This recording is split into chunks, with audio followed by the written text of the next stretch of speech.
नमो Arihant,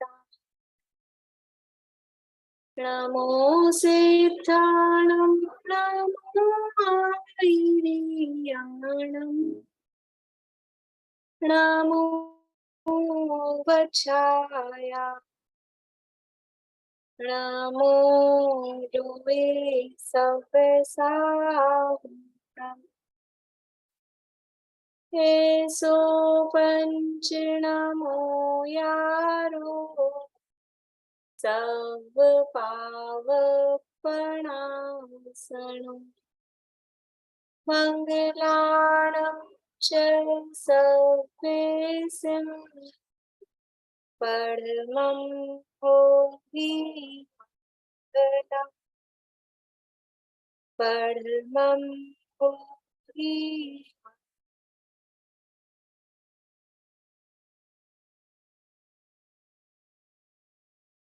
Jain basic classes के अंतर्गत जैन धर्म के मूलभूत सिद्धांतों की चर्चा यहाँ हम कर रहे हैं।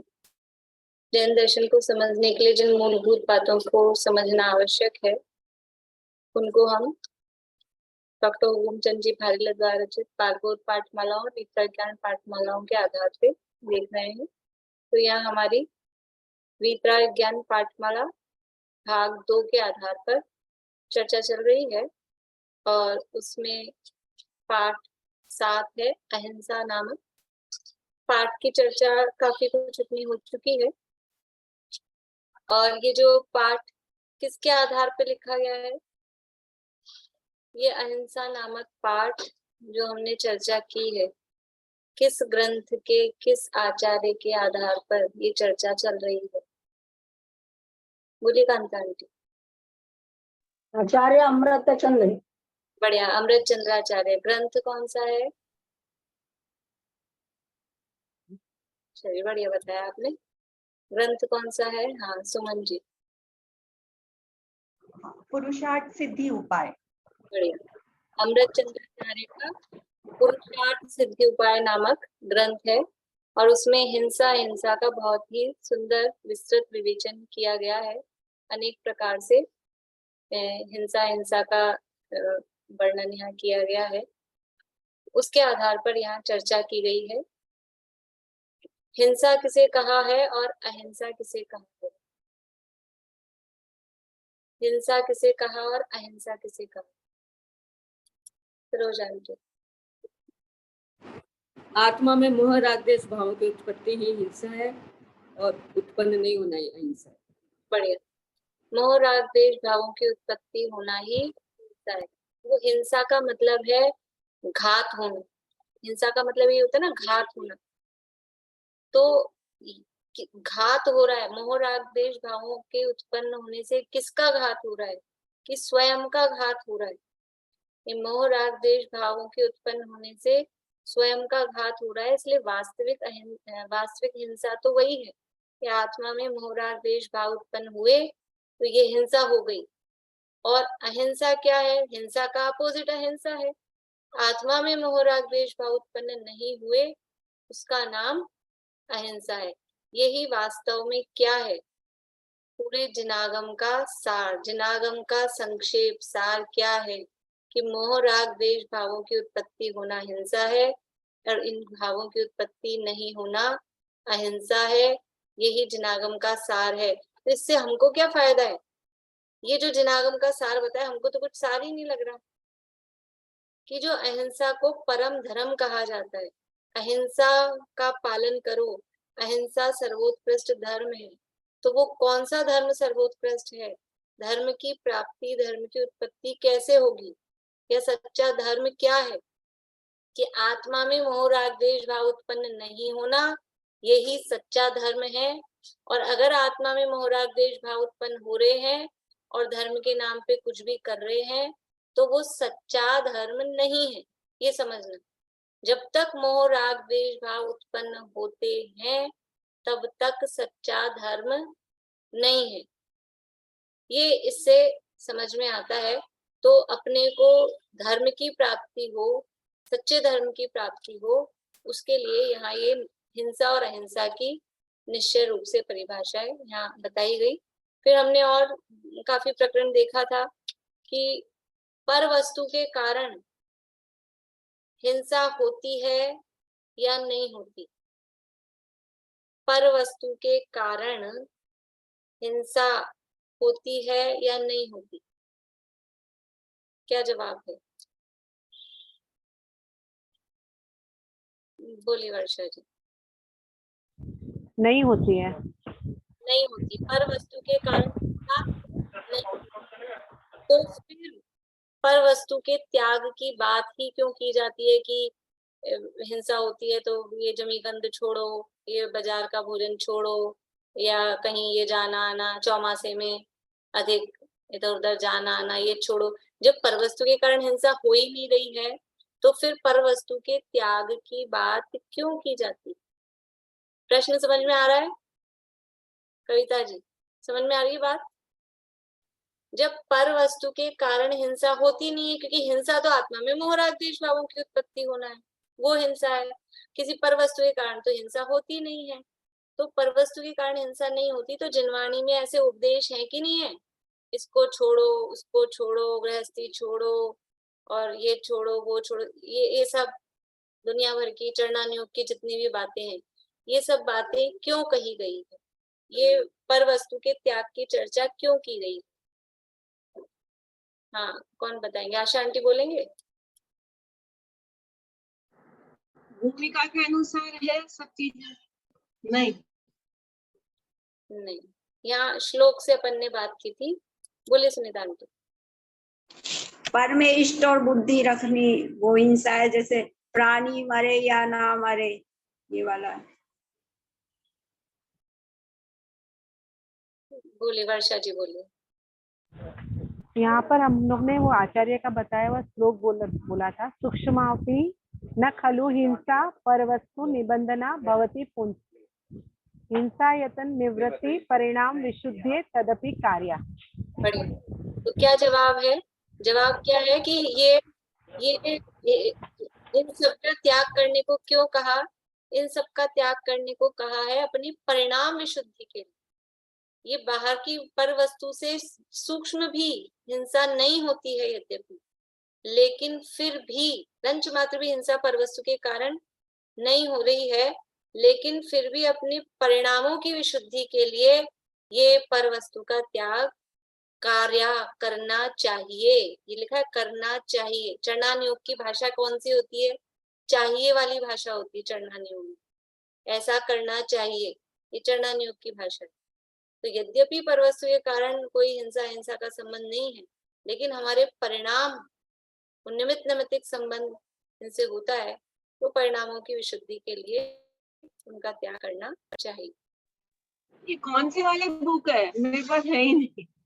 वितरा ज्ञान पाठमाला भाग 2 में से पढ़ रहे हैं, और वैसे मूल श्लोक तो पुरुषार्थ सिद्धि उपाय में है, और जो हम पाठ पढ़ रहे हैं एक बार आप बताओगे वो कौन सी बुक है? मेरा कवर चढ़ा हुआ है आपको, मतलब इसलिए आपको समझ नहीं है। वितरा विज्ञान पाठमाला है, ये इस तरह की पतली बुक्स होती है। अच्छा, ये देखिए, ये कांता आंटी दिखा रहे हैं। अच्छा, ये मेरे पास नहीं। हाँ, देखिए अभी हमने चर्चा काफी कर ली थी। ये सब हिंसा 2 प्रकार की होती है, एक द्रव्य हिंसा और एक भाव हिंसा। बाहर में जीवों के घात को द्रव्य हिंसा कहते हैं। दूसरे का घात करना, मारना, वो तो द्रव्य हिंसा है ही। देखो द्रव्य हिंसा कितने टाइप्स की है। जान से मार देना वो क्या है? द्रव्य हिंसा है। चाटा वगैरह मारना, जान से नहीं मारा लेकिन हाथ पैर टूट गए, चाटा मारा, ये सब क्या, वो भी क्या है? वो भी द्रव्य हिंसा है। और दूसरे का दिल दुखाया, ये द्रव्य हिंसा है कि भाव हिंसा है? ये हम भाव हिंसा समझते हैं, बच्चों को वही सिखाते हैं, लेकिन वास्तव में वो पर है ना, दूसरे का दिल दुखाया, तो ये भी द्रव्य हिंसा ही है।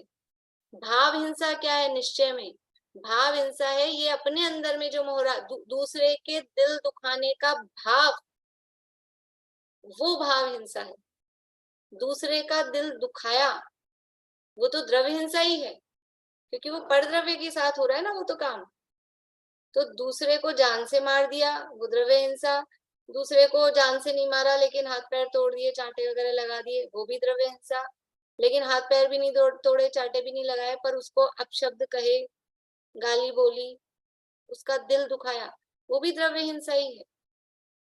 फिर भाव हिंसा क्या है कि हमने वो जो उसको जान से मारने का भाव किया, उसको जो चाटा मारने का भाव किया, उसका जो दिल दुखाने का भाव किया, ये भाव हिंसा है। चलो ये तो दूसरे के साथ हुई। अपने को चाटा लगाया, कुछ लोग ऐसे होते हैं ना, दूसरे को तो नहीं मारे, खुद ही अपना सिर दीवार के फोड़ रहे हैं, ये क्या है? खुद अपना सिर दीवार के फोड़ रहे हैं, अपने ही चाटा लगा रहे हैं। द्रव्य हिंसा है कि भाव हिंसा है? द्रव्य हिंसा है कि भाव हिंसा है? दोनों होगी, लेकिन अभी सिर फोड़ने वाली क्रिया है वो द्रव्य हिंसा, और भाव देखो दोनों ही होती है, अकेली होती ही नहीं एक्चुअल में तो। हाँ अकेली होती है तो अकेली भाव हिंसा हो सकती है, अकेली भाव हिंसा हो सकती है, लेकिन जहां द्रव्य हिंसा हो रही है वहां पर भाव हिंसा सामान्य रूप से, वो मुनिराज वाला एक्सेप्शनल है, वो अपवाद। बाकी सामान्य जीवों के लिए जहां द्रव्य हिंसा हो रही है वहां भाव हिंसा तो हो ही रही, लेकिन जहां भाव हिंसा हो रही हो वहां द्रव्य हिंसा हो भी और न भी हो। बस एक ही केस ऐसा है जहां पर द्रव्य हिंसा तो हो रही है लेकिन भाव हिंसा नहीं हो रही। वो कौन सा केस है? वो जो मुनिराज वाला, कि कोई मुनिराज जीजा समिति पूर्वक चल रहे हैं और कोई उड़ता हुआ जीव जंतु कोई आके पैरों के नीचे दब जाए, तो वहां द्रव्य हिंसा तो हुई पर भाव हिंसा वहां पर नहीं है। तो द्रव्य हिंसा भी हम केवल दूसरे को खाली मारना वही द्रव्य हिंसा समझते हैं, लेकिन दूसरे का दिल दुखाना वो भी द्रव्य हिंसा ही है। और ठीक है, दूसरे को मारना मारना मार यानी उसका दिल दुखाना ये सब तो द्रव्य हिंसा है। दूसरे को बचाना, चींटी पानी में बहने वाली थी, उसको बचाया। कोई मक्खी मच्छर कहीं समझ लो दब के मरने वाला था, उसको हमने बचाया। कहीं जमीन पे वो कीड़े मकोड़े थे, हमने उनको किसी के पैर के नीचे आने से बचाया। तो ये जो दूसरे को जीवों जंतुओं को हमने बचाया, ये क्या है? पहली बात, हिंसा है कि अहिंसा है?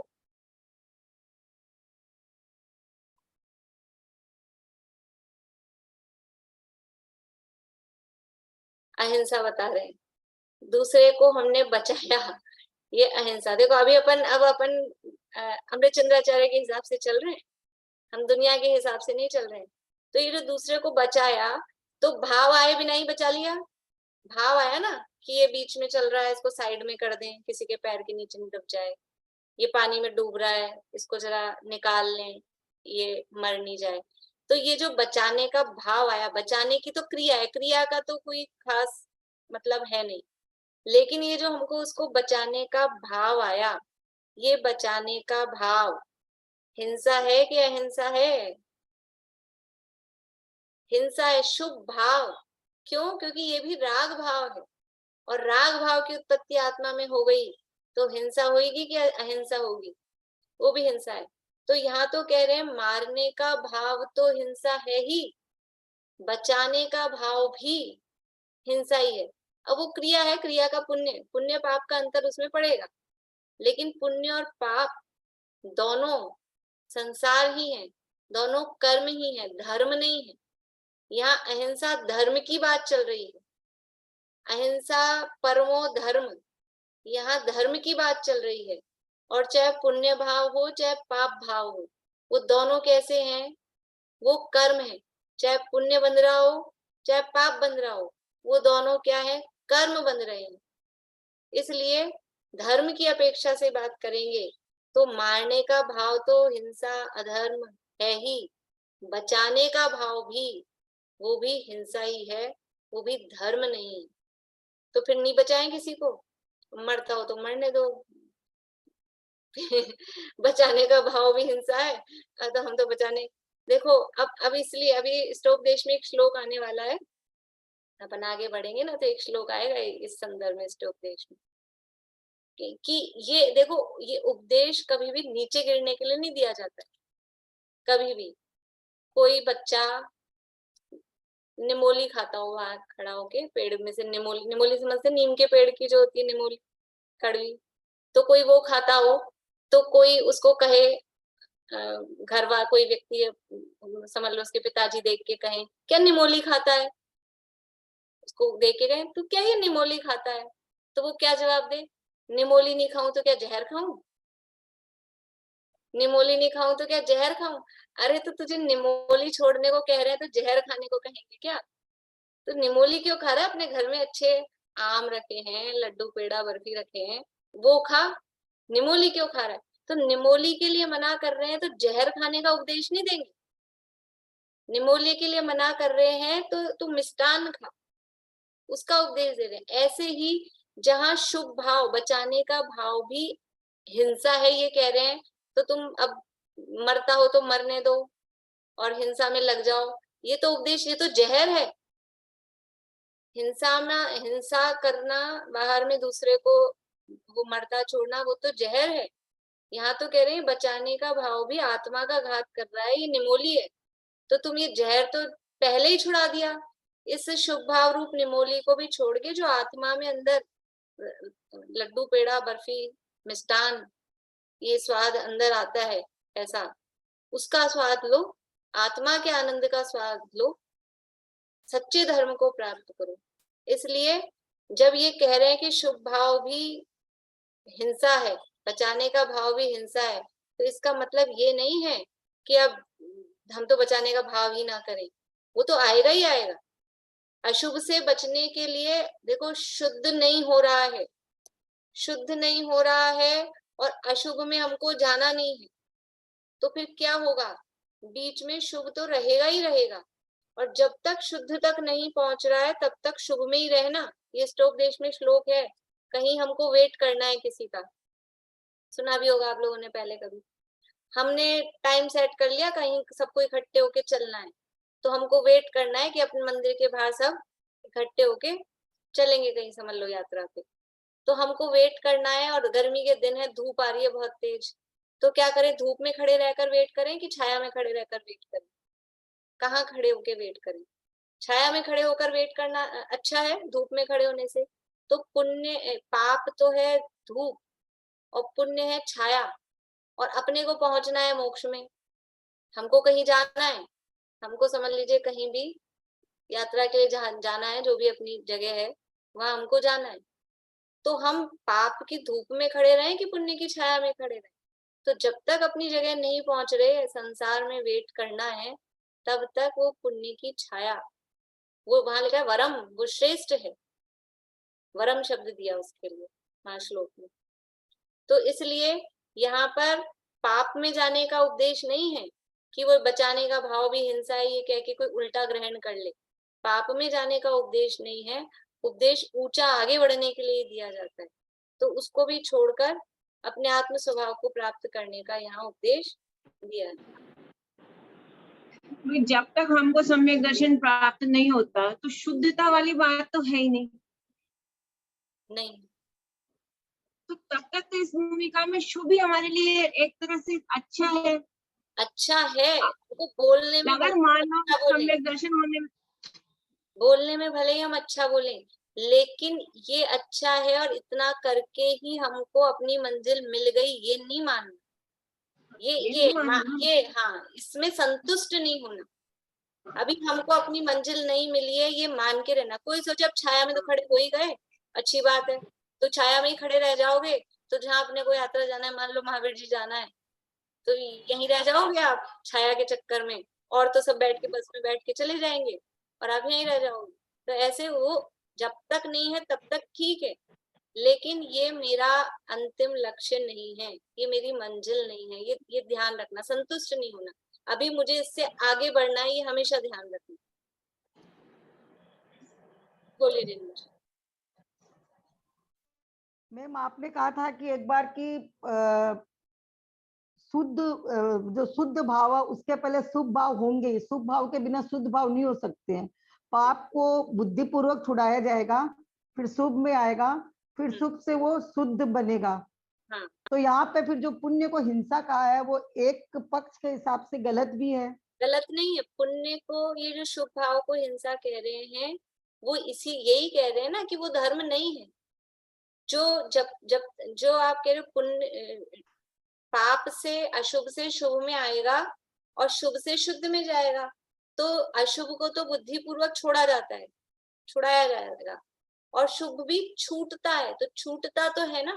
अगर वो धर्म नहीं होता तो वो क्यों छूटता? अगर वही मंजिल होती। लेकिन ऊपर की मंजिल में जाने के लिए सीढ़ियां तो चढ़नी पड़ेगी ना, हमें कोई सीढ़ियां भी चढ़नी सहारा तो पड़ेगी। लेना ही पड़ेगा। सीढ़ियों पे ही बैठे रहेंगे तो मंजिल पे पहुंच जाएंगे क्या? देखो, इसके नहीं लिए वो मैं नहीं बोल नाव रही, का उदाहरण हिंसा, समझो। जो हिंसा शब्द बोला ना उसके लिए बोल रही हूँ केवल मैं।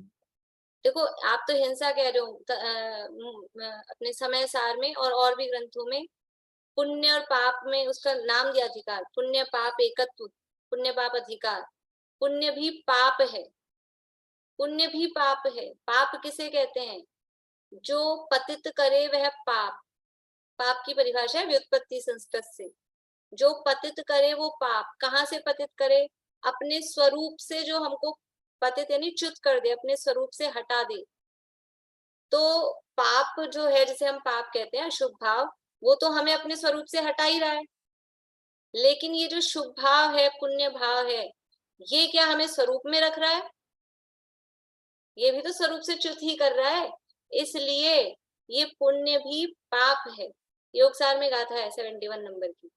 हर पाप को सारा जगत ही बोलता यह पाप है, पर कोई विरला बुध कहे कि पुण्य भी तो पाप है। समय सार में पूरा अधिकार लिखा, पुण्य पाप अधिकार, सारी गाथाएं प्रवचन सार में दिया है।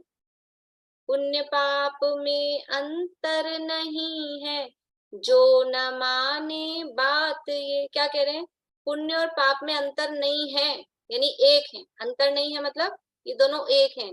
जो न माने बात ये, जो इस बात को नहीं मान रहा है, संसार सागर में भ्रमे मद मोह से आच्छन्न वे। वो संसार सागर में घूमता रहता है, उसको मोक्ष नहीं हो सकता। जो पुण्य और पाप में अंतर मान रहा है, पुण्य भला है पाप बुरा है, अज्ञानी ये मानता, ये अज्ञानी मानता है।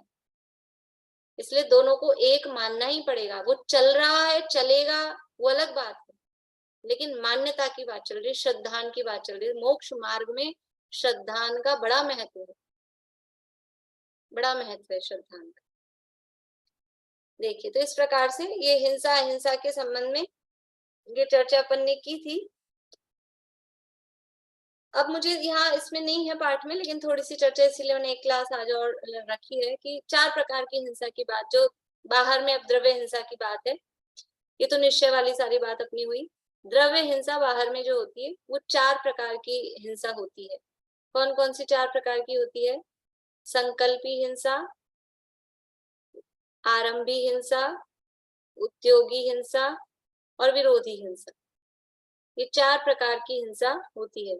संकल्पी, आरंभी, उद्योगी और विरोधी, 4 प्रकार की हिंसा होती है।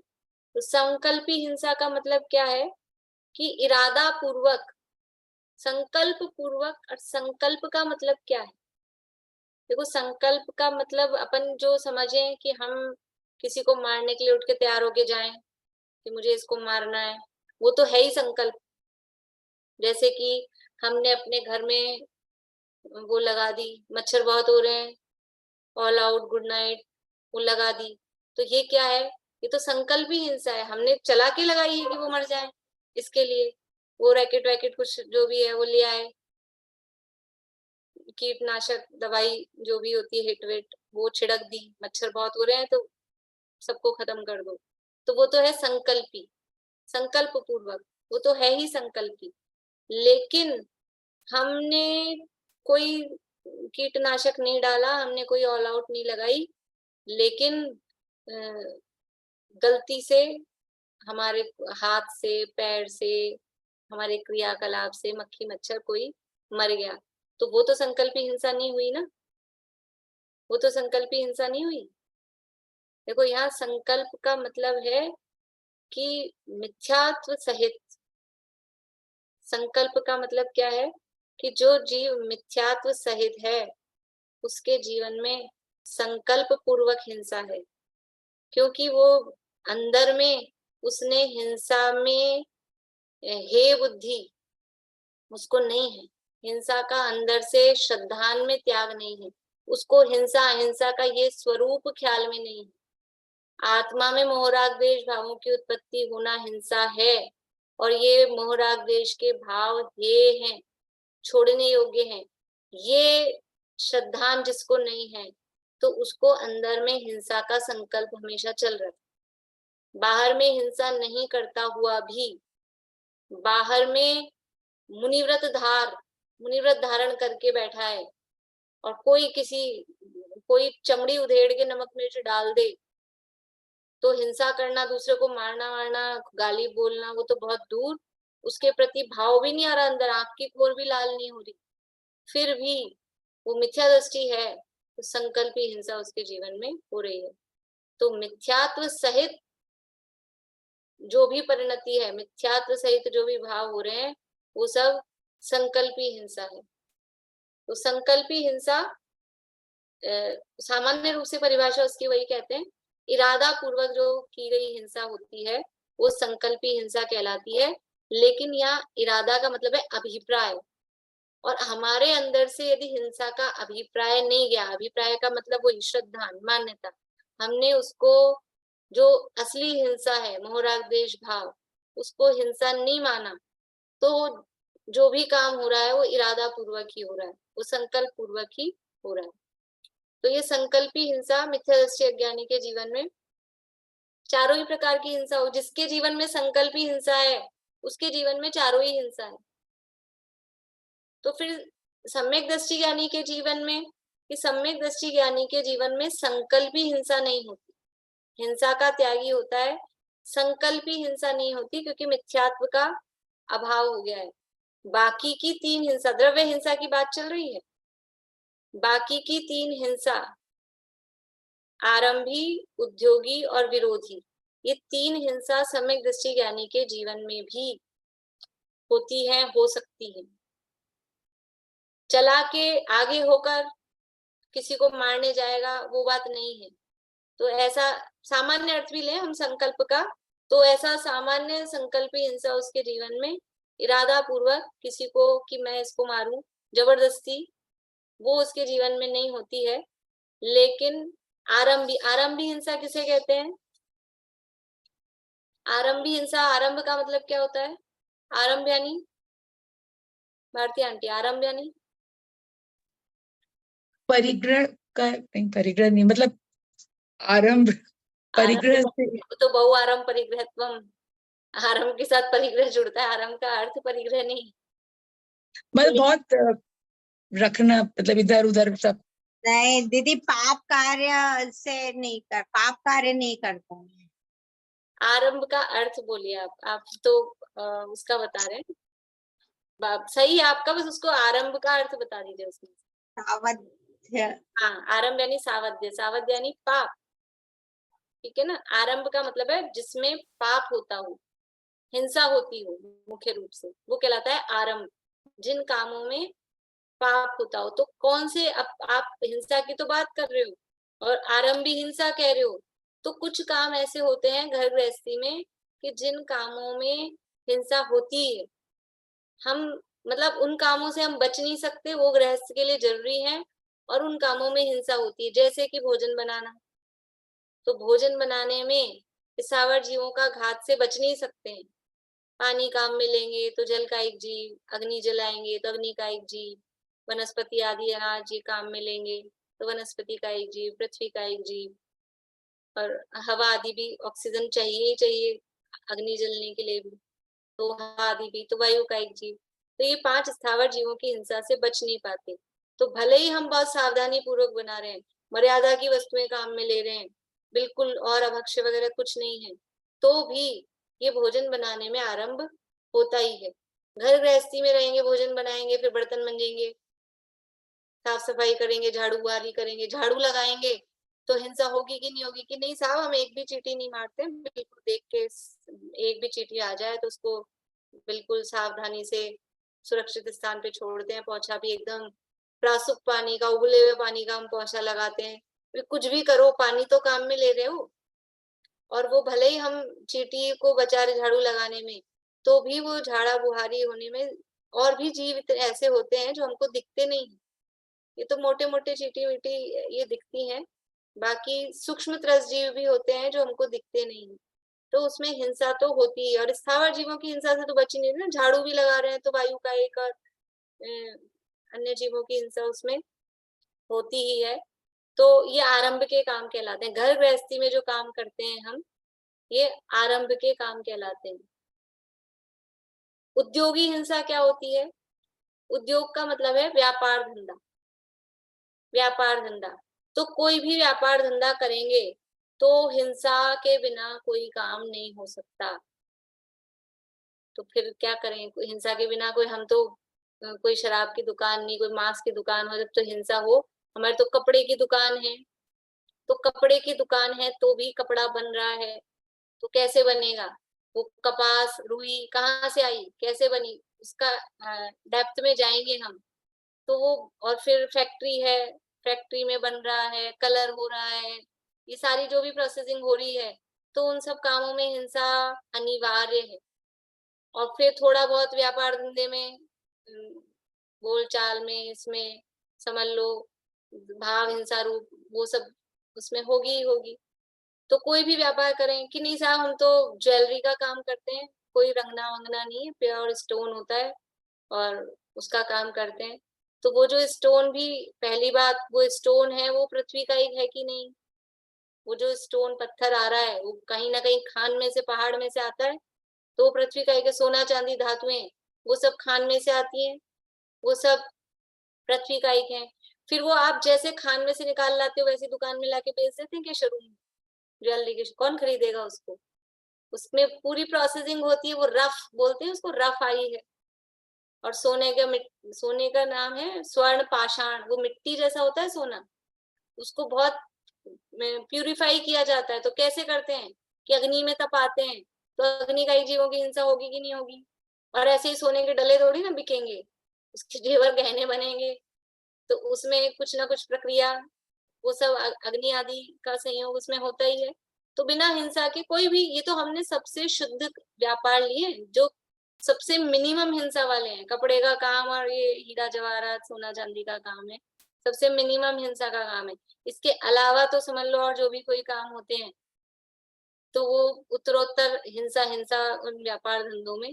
और कोई भी चीजों की जो भी दुकानदारी व्यापार धंधा करें तो हिंसा कि नहीं, हमारा तो प्रॉपर्टी का काम है, लेन देन बेचना खरीदना, तो वो प्रॉपर्टी भी जमीन जायदाद जो भी है बिना हिंसा के नहीं हो सकता कुछ भी। समझ लो शेयर मार्केट है तो शेयर, कंपनी के शेयर्स ले रहे थे, खरीद रहे बेच रहे हैं, वो कंपनी तो कुछ ना कुछ काम करती होगी, उसमें तो कुछ ना कुछ बनता होगा ना। तो इस तरह से बिना हिंसा के कोई व्यापार धंधा नहीं हो सकता है, तो वो कहलाती है उद्योगी हिंसा। और चौथी है विरोधी हिंसा। विरोधी हिंसा का मतलब है कि कोई हम पे आक्रमण कर रहा है, कोई हमको तकलीफ दे रहा है, तो अपने बचाव में कोई जो हिंसा हो जाए उसका नाम है विरोधी हिंसा। जैसे कि रामचंद्र जी और रावण और राम का युद्ध हुआ, तो रावण कौन सी हिंसा में प्रवृत्त था और रामचंद्र जी कौन सी हिंसा में प्रवृत्त थे? इन 4 प्रकार की हिंसाओं में से रावण भी हिंसा कर रहा है, रामचंद्र जी भी हिंसा कर रहे हैं, दोनों युद्ध कर रहे हैं। तो रावण के कौन सी हिंसा चल रही है और रामचंद्र जी के कौन सी हिंसा चल रही है? बोलिए सरिता जी। रावण की तो संकल्पी हिंसा है और रामचंद्र की विरोधी हिंसा है। बढ़िया, एक्सप्लेन करोगे आप? हाँ, विरोधी माने रामचंद्र जी तो अपनी वाइफ को बचाने के लिए, उसके लिए उससे विरोध करके बोले, और रावण तो माने संकल्प करके कि नहीं मेरे को इसको मार के इसको जीतना है सीता को, वैसे। बढ़िया बढ़िया। देखो रावण तो चला कि जबरदस्ती हिंसा करने गया है, वरना तो वो मैं परिस्थिति वापस कर देता। एक बोलिए। क्वेश्चन पूछना चाह रही थी, रावण क्या सम्यक दृष्टि जीव नहीं थे? नहीं, उस समय तो नहीं थे जिस समय युद्ध हो रहा है। इसीलिए मैंने पूछा, क्योंकि वो आपने कहा ना कि उनके जब हम ज्ञानी ये जीव कह रहे हैं थे। कि वो संकल्प ही हिंसा कर रहा है, इसका मतलब वो सम्यक दृष्टि जीव पर स्त्री सप्त व्यसन का त्यागी होता है, और वो पर स्त्री का हरण करके लाया, तो उस समय वो समय पहले रहा हो सकता है शुरुआत में, लेकिन उस समय जिस समय पर स्त्री हरण किया उस समय वो सम्यक दृष्टि नहीं है, ये बात निश्चित है। तो रावण तो कर रहा है संकल्प ही हिंसा, वो तो चला के जबरदस्ती रामचंद्र जी को हिंसा करने के लिए, वो तो बहुत बार हमें तुम्हारा राज्य नहीं चाहिए, कुछ नहीं चाहिए, हमें तो सीता दे तो छुट्टी, हमको कुछ नहीं करना है, हमको कोई तुम्हारा युद्ध करके तुमको जीतना हो आक्रमण करके, वो काम तो हमको करना ही नहीं है। लेकिन रावण नहीं मान रहा, और रावण तो चला के कि नहीं मैं तो इनसे युद्ध करूंगा और इनको हरा दूंगा, तो वो संकल्प ही हिंसा है। और रामचंद्र जी जो कर रहे हैं वो अपने बचाव में, तो वो कहलाएगी विरोधी हिंसा। तो इस तरह से ये 4 प्रकार की द्रव्य हिंसाएं, द्रव्य हिंसा की ही मुख्य रूप से ये भेद किए जाते हैं। तो उसमें से जो सम्यक दृष्टि ज्ञानी, वो केवल और केवल संकल्प, देखो हमें ज्ञानी जीवों की भूमिका का भी ज्ञान होना चाहिए। हम ऐसे समझें कि सम्यक दृष्टि है ज्ञानी है, पंचम गुण स्थान में भी अकेला संकल्प ही हिंसा का त्यागी होता है, वो प्रतिमाओं के आधार पे, लेकिन समझ लो सामान्य रूप से व्रत प्रतिमा तक केवल संकल्प ही हिंसा का त्यागी होता है। क्योंकि जहां तक वो भोजन बना रहा है, आरंभ त्याग प्रतिमा से पहले यानी 7वीं प्रतिमा तक आरंभी हिंसा उसके जीवन में होगी कि नहीं होगी? भोजन बनाएगा कि नहीं पंचम गुण स्थानवर्ती, तो आरंभी हिंसा उसके जीवन में होगी। वो व्यापार धंधा कहाँ तक कर सकता है? व्यापार धंधा कौन सी प्रतिमा तक कर सकता है? 7वीं प्रतिमा तक व्यापार धंधा कर सकता है, क्योंकि 8वीं प्रतिमा है आरंभ त्याग। तो आरंभ व्यापार धंधे में आरंभ भी शामिल है ना, तो उद्योग नाम अलग से नहीं दिया, तो 7वीं प्रतिमा तक व्यापार धंधा कर सकता है, तो वहां तक उसके आरंभी हिंसा उद्योगी हिंसा 7वीं प्रतिमा तक होगी कि नहीं होगी? और कोई उसको मारने आ जाएगा तो अपनी जान बचाने के लिए कुछ तो करेगा ना उपाय। अब मान लो कोई आ रहा है मारने, तो हाथ से मुक्का मारेगा कि नहीं मारेगा? उसको पीछे धकेले, कोई आ रहा है पड़ के अपने ऊपर, तो उसको भले ही कोई अस्त्रों शस्त्रों से ना मारे, लेकिन अपने हाथ से धक्का तो देगा कि नहीं देगा बचाने के लिए अपने आप को। तो वो हाथ से धक्का दिया और वो गिर गया, उसका सिर फूट गया, तो हिंसा कर दी उसने। ये क्या है? विरोधी हिंसा। तो चौथे 5वें गुण स्थान में भी ये केवल संकल्पी हिंसा का त्यागी है, बाकी 3 हिंसाएं उसके जीवन में हो सकती हैं, होती हैं, सकती क्या होती ही है। इसलिए हमको जीवों की भूमिका का भी ज्ञान होना चाहिए। हम निचली भूमिका वाले जीव को भगवान की जैसा करके और ऐसा समझें कि इसके तो, और फिर हम उसको उस तरह से आके कह रहे इसके तो जीवन में ये तो हिंसा कर रहा है, ये तो भोजन बना रहा है, ये तो व्यापार धंधा कर रहा है, तो उसमें दृष्टि नहीं होगा, ऐसा नहीं। तो भूमिकाओं का ज्ञान भी हमको होना चाहिए।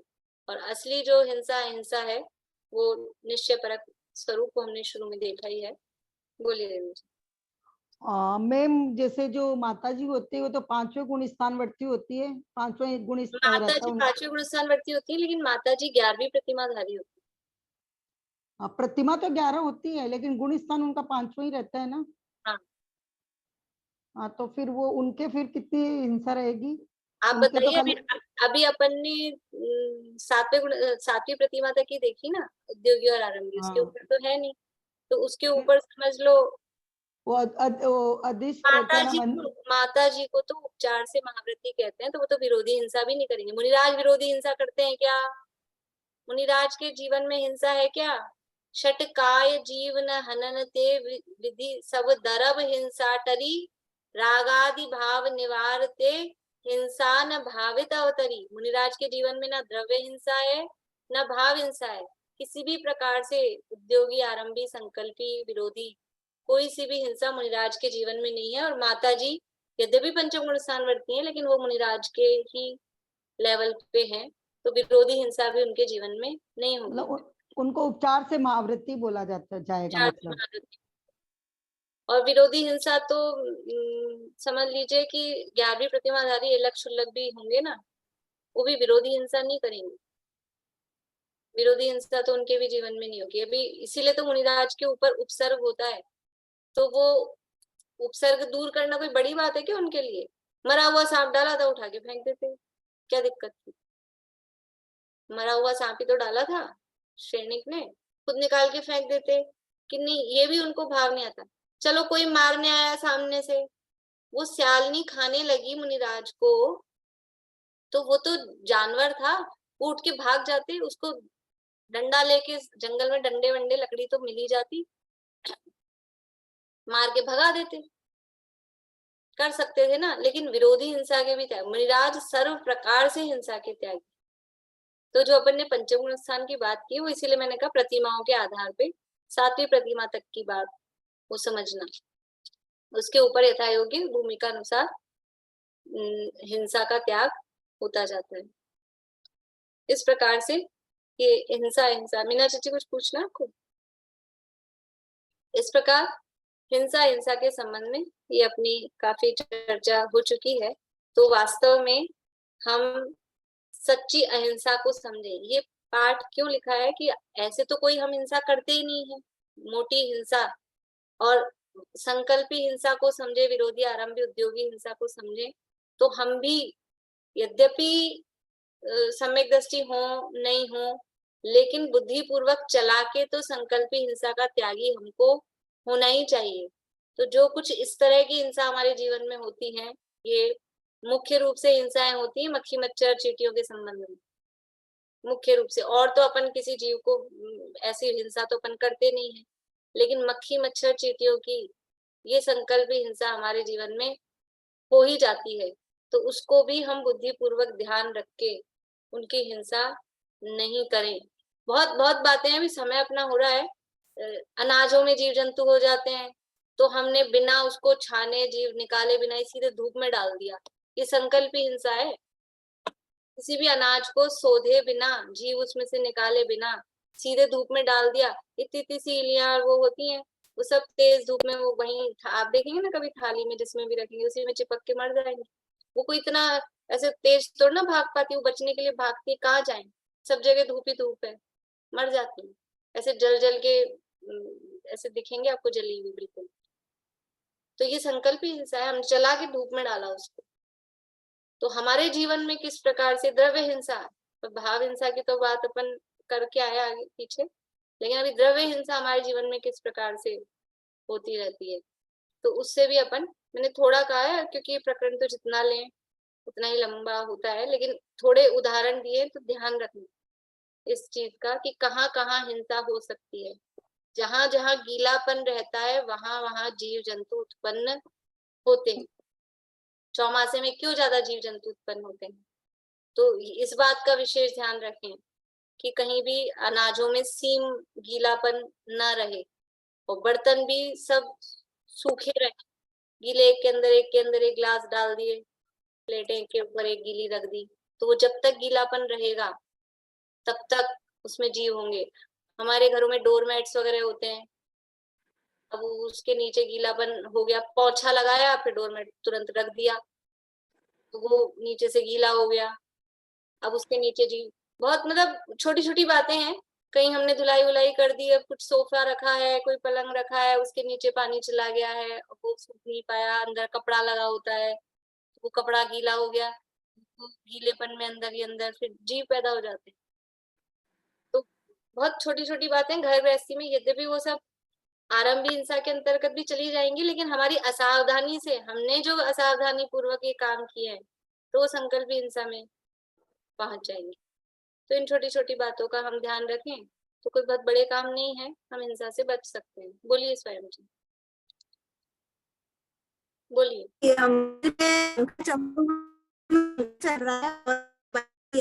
नेटवर्क स्लो है, आप वीडियो बंद कर दीजिए फिर बोलिए, आपकी आवाज कुछ भी समझ नहीं। पंखे चल रहे हैं और अपन ने बंद किए, तो क्या वो भी हिंसा है? देखो वैसे तो हिंसा तो है, लेकिन अब वो गृहस्थी में बच नहीं सकते उससे, लेकिन व्यर्थ अगर चल रहा है और हमने बंद किया है तो वो हमने दो तरह से, मतलब एक तो वो वायु का एक जीव, मतलब उसमें कुछ हिंसा तो हुई, लेकिन उसमें फायदा ज्यादा हुआ कि एक तो समझ लो अपना जो संसाधन है बिजली, क्योंकि बिजली से वो चल रहा है, तो बिजली कौन सी अहिंसा से बन रही है, बिजली महाहिंसा से होती है। इसलिए कम से कम, यानी बिजली ऐसे नहीं फैशन में अपन ने घर में लगा तो लिए खूब सारी लाइटें, जगह जगह बल्ब और ये वो शो फैशन, तो फिर सारे जला जला के रखें।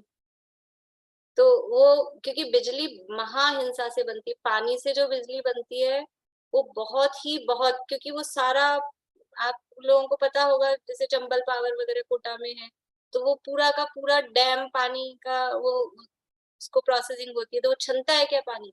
अरे छन्ना तो दूर, बड़े बड़े मछलियां वछलियां सब उसमें होती है ना, उस सब उसमें प्रोसेसिंग हो जाती है, सब जीव मरते हैं।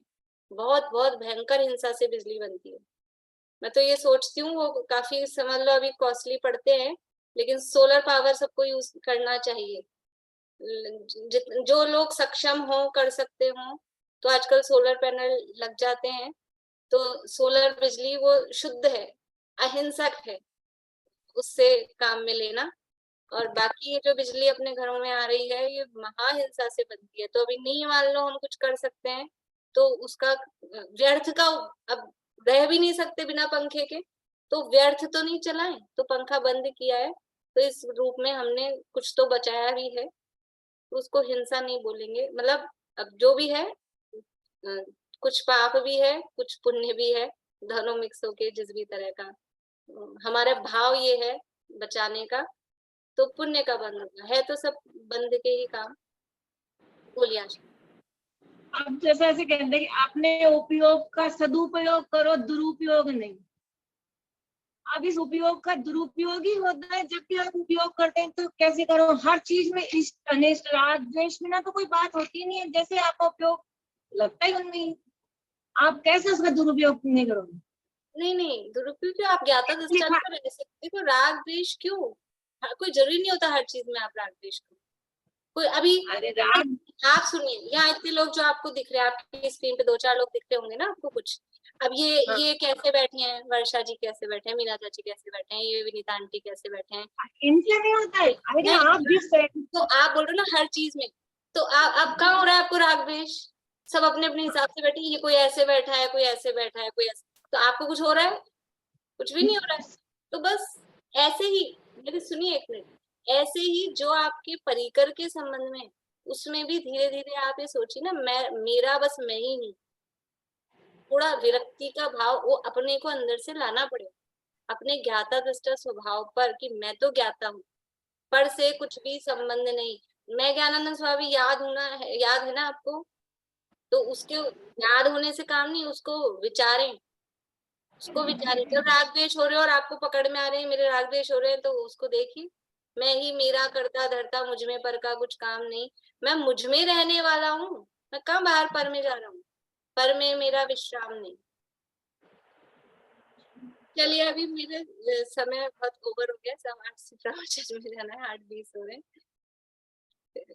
बोलिए सुमन जी, आप भी बोलिए। ये जो लाइन है ना, पर वस्तु के कारण रंच मात्र भी हिंसा नहीं होती, फिर भी परिणामों की शुद्धि के लिए हिंसा के, ये इसको थोड़ा सा समझा दीजिए।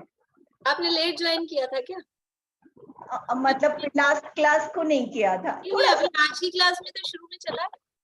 नहीं, आज की क्लास तो की थी मैंने शुरू से। आज की क्लास में तो प्रश्न पूछा था ना, पर वस्तु कारण, मैं इसको एक्सप्लेन नहीं किया, ये जवाब में आया था। आप पिछली क्लास। अच्छा ठीक है सुनो। चलिए जी, शॉर्ट में कर लेते हैं, अभी समय बहुत है। निज निधि निज में बताई, यह अनंत उपकार है, उसके लिए जिन वाणी माहु वंदना शत बार, वंदना शत बार।